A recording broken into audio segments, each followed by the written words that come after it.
the most important thing in your life is to access that dimension of consciousness, which we can call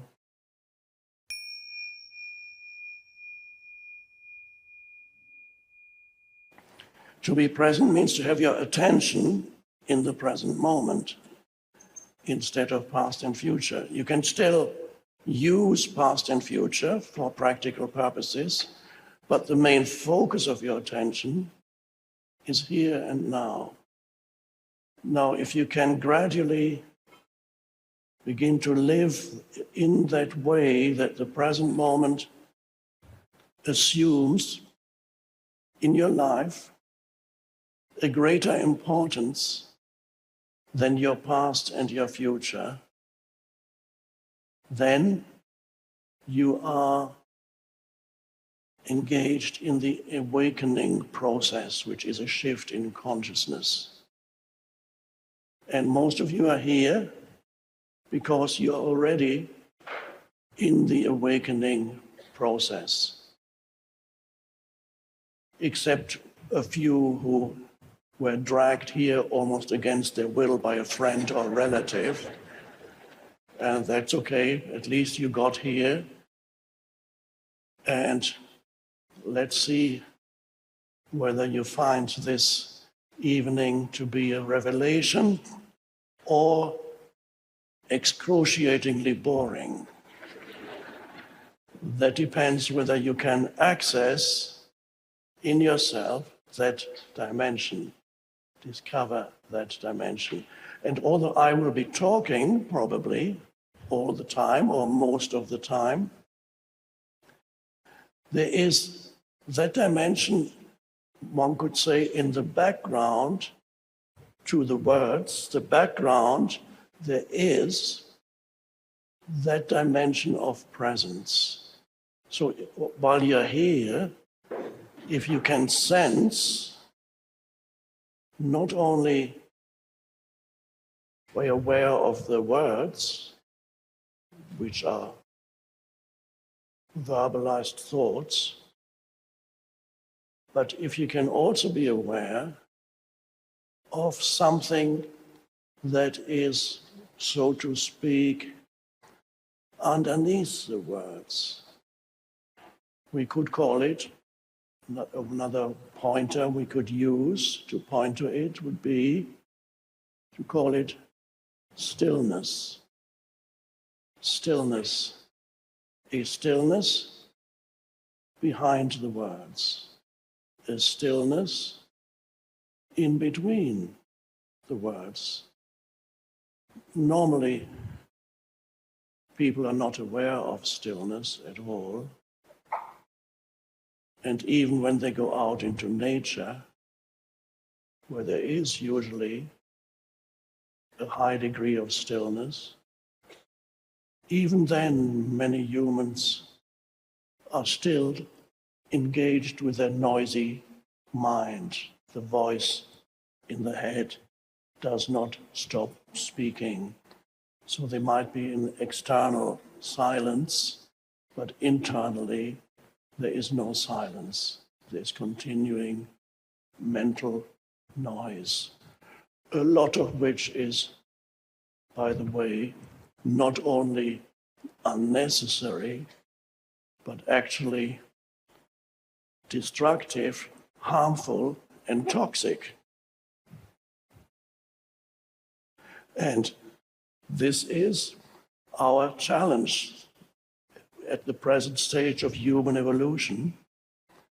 Our challenge is to go beyond the noise-making mind into a, we could say, higher or deeper dimension of consciousness. And that is a new evolutionary stage for humans to reach.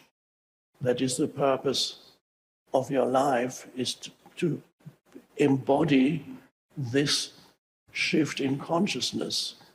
And significantly, we are at a stage, historically, a very critical stage in human evolution, a stage that could mean the destruction of humans, or it could mean a shift. I don't want to use it, it's become a little bit cliche, quantum leap, but that's really what it is. A shift in human consciousness is possible now for the first time on a larger scale. Not that all humans will necessarily become part of that shift, but a significant percentage of humans will be, and then the others will be drawn in eventually.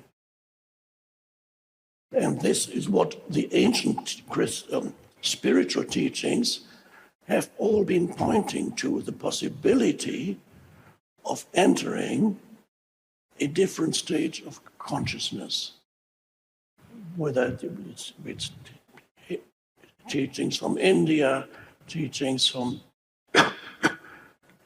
the deeper meaning of Christian teachings, Buddhism, they all point to two facts. The first fact that they point to is that there is something not right with ordinary human consciousness. Although it has achieved wonderful things, there's no doubt that there is a significant element of, let's put it mildly and say, dysfunction.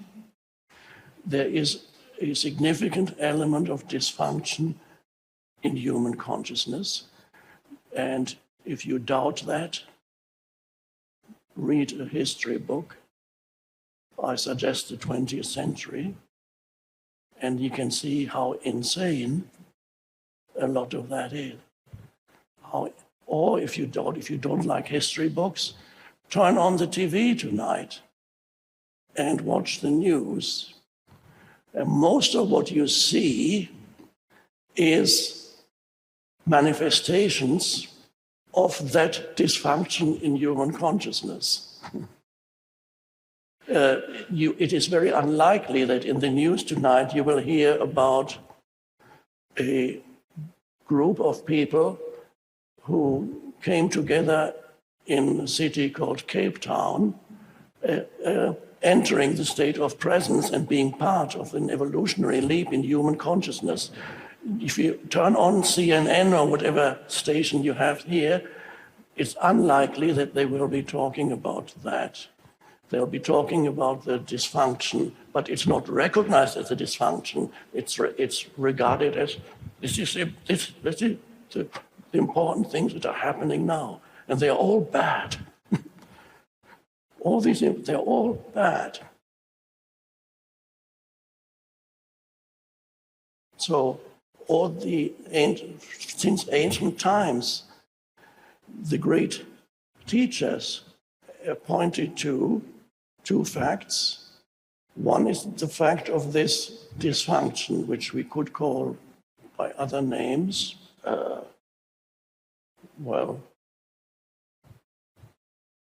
insanity, a mental illness that periodically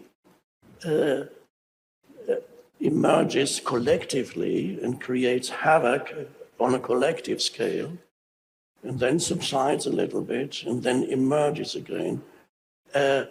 Mental illness that also, in an individual person's life, you experience significant elements of dysfunction, unnecessary ultimately, not recognizing that, for example, that all the things that I regard as